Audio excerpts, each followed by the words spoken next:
All right, 18 minutes past the top of the hour. Time to get a check of our weather forecast. Matt, 2 thumbs up on the sunshine. I'm just gonna not weigh in on the temperature. Hopefully we can fix that. Your weather word for today is horizon, and I'll explain why. I think with all of the positive news we've had on the fight against the coronavirus over the last 48 hours, really the last couple of weeks, I do believe that a return to normal for us is on the horizon. Yeah, Jay, I totally agree. And I think weather-wise, too, we're going to talk about just how cool it's been so far this year. We have yet to hit 60 degrees. And, you know, normally we deal with the cool across February and much of March, but this has been a little crazy so far. So we'll dive into that here in a second. In fact, our average first 60-degree days, we have not hit one yet.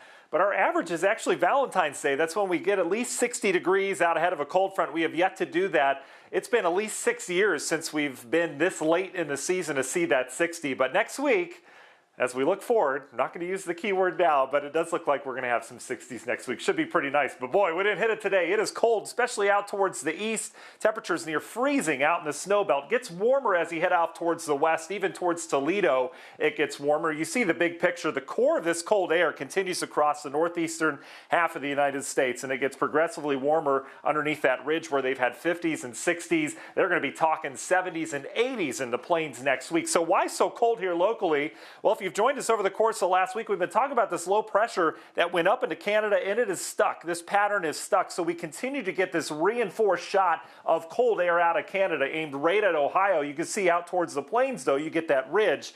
Much different weather pattern out there, and we do have a system that normally would probably come in here with some rain, but this little trough that we have is going to shove it down towards the south.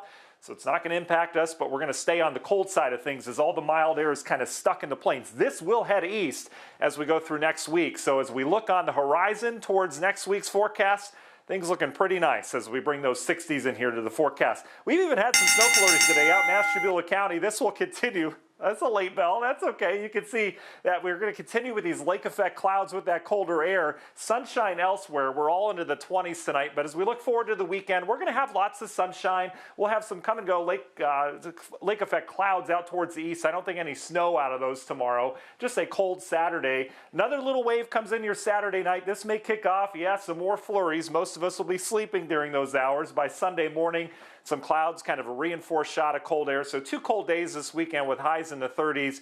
We will see lots of sunshine. But as I mentioned, watch how this pattern changes. Here's that trough that's stuck. Sunday's the transition day where this starts to move out. We welcome the warmth in here, and I do think we have a couple chances at some 60-degree readings next week, and then a frontal boundary will sag south, so will turn briefly cooler next week. But overall, we are looking much, much more spring-like next week. Union Home Mortgage 7-day forecast. Here's your cold spot the weekend. Monday, our transition day. I've got us in the 60s Tuesday, Wednesday, Thursday. Rain arriving late Wednesday into Thursday. But January, it is going to be a nice feel once we hit 60 versus this near freezing stuff we have right now. Oh, I cannot wait, Matt. I'm keeping my fingers crossed for Wednesday to stay that way. I love that temperature. Thank you.